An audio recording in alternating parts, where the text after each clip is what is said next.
Start by showing our gratitude. So we want to say thanks to Heidi Blair, the Mansfield Center team, Miss Nicole Strong, the Dream&Do team, the consulate for hosting us, and our fellow student travelers and all of our kind environmental teams that were there to help us, such as the Maine Lab, who helped us plant mangrove trees, and all of our extremely wonderful speakers. Here we walk you through each day of each individual's experience. We've all agreed that there is never a dull moment. From trying brand new foods to seeing one of the most beautiful places on earth, to even improving our planet together. Please welcome Group 1's presentation.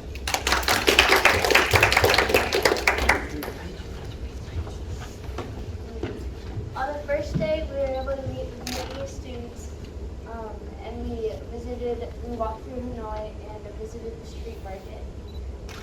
The first night gave us a glimpse into the enthralling culture of Vietnam and allowed us to discover the unique differences between American and Vietnamese culture.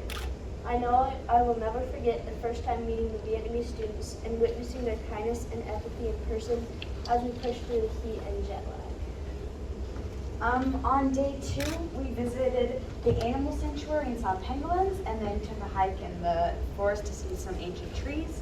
My favorite memory was holding the stick bug, and then my second favorite memory was trekking through the forest.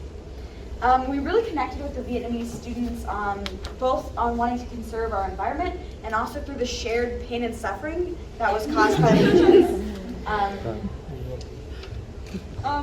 Day 3 was Halong Bay, and going into Halong Bay, we knew that it would be an unforgettable experience. Between caving, kayaking, and swimming, we were able to connect with students of all ethnicities over the beauty and adventure of nature. But the trip kind of became like a really big reflection of the highlights and lowlights of both travel and environmentalism.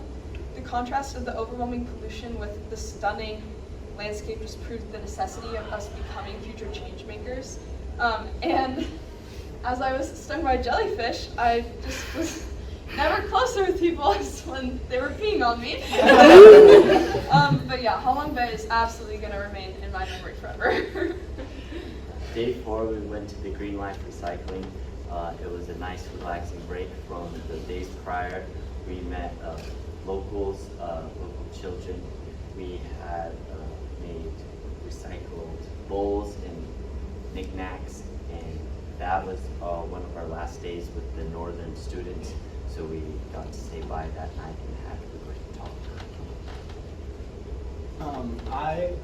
So on day 5, we went to the Diplomatic Academy of Vietnam, and we got to hear the embassy speak, and then 2 local heroes speak on their role in changing Vietnam's environmental standpoint. And that day I really connected with because like seeing the people, the faces behind a lot of the bigger solutions that are happening in communities kind of helps drive my own ambition. And I really took away the global interconnectedness that we have, seeing that we have standpoints like this, and then the Diplomatic Academy where the US and Vietnam are working so closely together really shows how working together as countries, people, states, whatnot, really helps drive ideas into existence. Okay, so I had day 6. We went to the Fish Biodiversity Conservation Area, and then we also picked fruit, and then met our Southern Vietnamese kids and had lunch. That one, my favorite memory was getting my feet and hands sucked on by fish. That was interesting. Overall, that day really stuck with me because overall, I really felt like I connected with the culture of Vietnam through food. We had chicken with the heads and the feet. Tried chicken foot for the first time. That was fun. And then overall, we got to see the full circle of our food chain when we ate the chitilla fish, and it was grown there, and then we ate it, and that was just really cool to connect with the Vietnamese culture. Okay, so day 7, we started out very early in the morning going to the floating market, which was something I had really looked forward to, and it was so cool to see, and it reminded me of the Missoula Clark Fork Farmers Market and just how communities come together. And then we also went to the Interceptor, which was a really unique system in place to clean up the river, so that was really cool, and it was sad to see all the pollution in the river. Changemakers, so that's very necessary. And then we also, we also went to the pagoda, which was so cool to learn about Buddhism and see how people, I guess, like see the world differently. And then we also had a cultural night that day, and that was so unique to learn about Southern Vietnamese customs. So for day 8, we learned about mangrove reforestation. We got to visit the nursery as well as help plant them.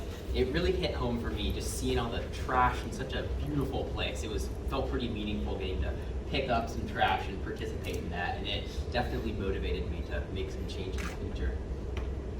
So overall, our takeaway is the difference between the two separate cultures. We explored differences in climate, religion, foods, terrain, ethnic rituals, traditions, mannerisms, and even swimming proficiency. These differences led us to create new friendships which we will never forget. With the idea that you can never have enough friends, we've truly embodied the celebration of 25 plus years of amazing relations between the U.S. and Vietnam. On behalf of all of Group 1,